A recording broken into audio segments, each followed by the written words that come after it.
Assalamualaikum warahmatullahi wabarakatuh. Perkenalkan, nama saya Dio Wahyu Amanda Putra. Saya adalah mahasiswa dari kampus STI Yapan, Surabaya, Jawa Timur, Indonesia dengan nomor induk mahasiswa 2017 11 00 15. Di kesempatan kali ini saya akan mempresentasikan hasil tugas kuliah saya yang berjudul Komunikasi Internasional yang akan membahas tentang negosiasi. Jadi langsung saja kita akan ke materi negosiasi ini. Di sini ada beberapa penjelasan penting, diantaranya yaitu ada definisi, ciri-ciri negosiasi, dan jenis-jenis negosiasi. Yang pertama akan saya jelaskan yaitu mengenai definisi negosiasi. Definisi negosiasi secara formal dapat diartikan sebagai suatu bentuk pertemuan bisnis antara dua pihak atau lebih untuk mencapai suatu kesepakatan bisnis. Jadi bisa dibilang negosiasi itu seperti kita tawar-menawar antara penjual dan pembeli ya. Jadi kita akan membeli suatu produk dan kita itu akan menegosiasikannya terlebih dahulu. Apakah produk itu sudah fix akan kita beli dengan harga sekian atau sekian.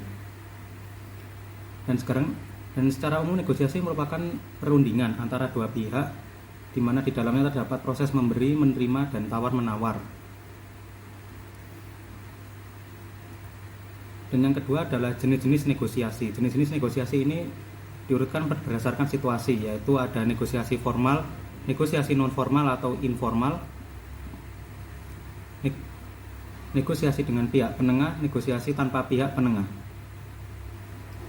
Dan juga ada negosiasi berdasarkan untung dan rugi, yaitu ada negosiasi kolaborasi win to win, negosiasi dominasi win to lose, atau negosiasi akomodasi. Proses dalam negosiasi. Adapun proses dalam pernegosiasian yaitu pihak-pihak yang mempunyai program atau pihak pertama melakukan penyampaian dengan memakai kalimat yang santun, jelas, dan terinci. Dan yang kedua, pihak dan mitra bicara menyangga mitra bicara dengan tetap menghargai maksud pihak pertama. Dan yang ketiga, pemilik kegiatan mengemukakan argumentasi dengan memakai kalimat yang santun dan meyakinkan mitra bicara dengan disertai alasan yang logis. Dan yang keempat, terjadi pembahasan dan kesepakatan untuk melaksanakan program negosiasi.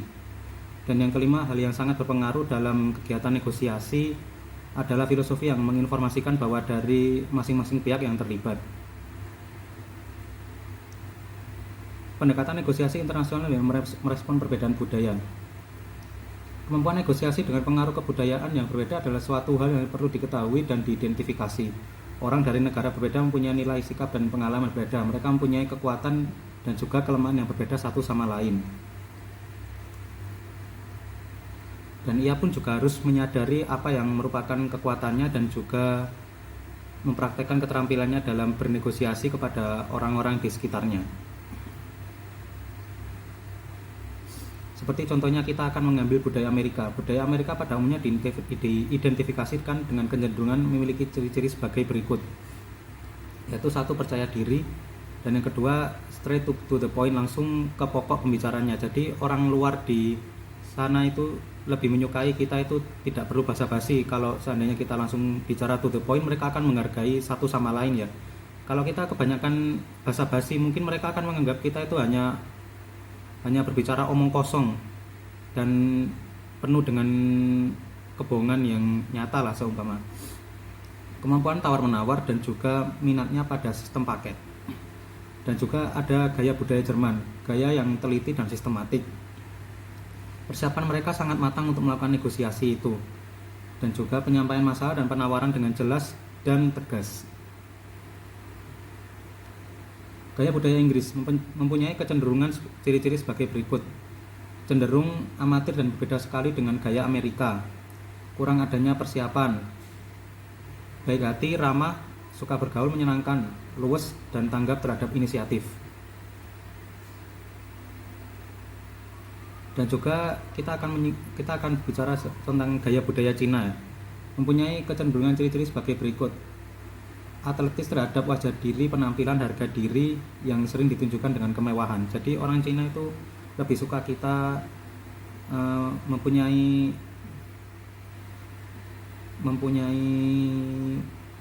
penampilan yang menarik dan meyakinkan mereka untuk bernegosiasi dengan kita. Spesialisasi negosiator memang harus ahli di bidangnya atau membawa ahli-ahlinya selama negosiasi. Rasa curiga terhadap ras barat, menyukai perhatian tulus klien terhadap topik keluarga. Perbedaan tentang kebudayaan itu tuh tidak saja mempengaruhi perilaku luaran tersebut, melainkan juga menentukan nilai-nilai dasar dan para negosiator itu. Setiap orang membawa berbagai asumsi yang berakar dalam meja negosiasi yang mungkin dia sendiri tidak menyadarinya.